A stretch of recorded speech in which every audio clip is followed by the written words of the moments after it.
Hello, hi mabuhay. My name is Dayan Isabel Di Capulo, but you can call me Miss Bell from BSE 1-2, major in English, Group 4, and which is our topic is about pragmatic.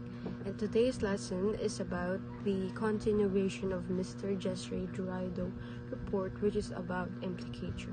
So, as far as I remember, Mr. Jesre Duraido will be teaching you about the implicature and the first type of implicature, which is the conventional implicature.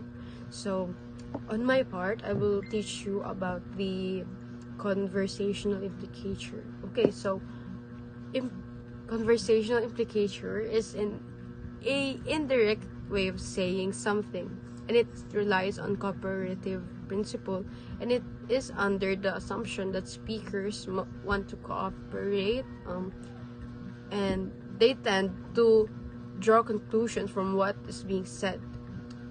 And for further information, conversational implicature is when a speaker implies something that is not explicitly stated. It is a way of conveying meaning that is often beyond the literal words used. So, the example of it is, I have two persons that are speaking with each other. So I will name the first person Juan, and the second person will be Pedro. So the first person is asking, or Juan asked Pedro if he is gonna go to a party tonight. But Pedro answered Juan that I have to study for an exam.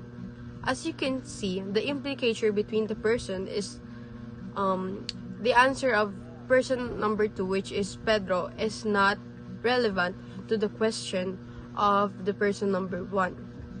And as we can see, or another example, if Netflix asks you, like, are you still watching?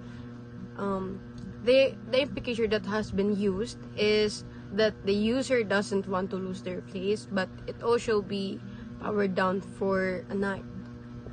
And in conversational implicature, we have 3 parts, which are the generalized, the particular, and the scalar.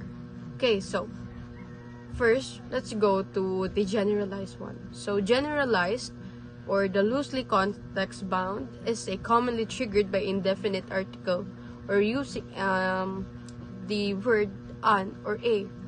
It is a type of conversational implicature that can be inferred without a specific context.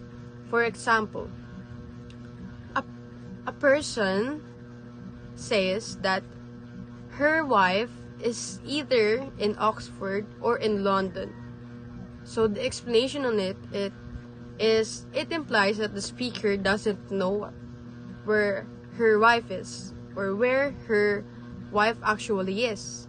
And the second example is the arsonist put a house on fire. And the example of it is generalized because of it is not the arsonist's house, but he put it on fire. So our second type of conversational implicature is the particular, which is the strongly context bound. So particular conversational implicature is a context that is important in order to infer right implicatures. Like, for example, a person 1, which is I will name as Winnie asked Juana if she wanna go to a museum, but Juana answered her that Juana's grandma will gonna visit her today. So the explanation of it is person number 2 answer, which is Juana, is irrelevant to the person number 1 question. And so the third part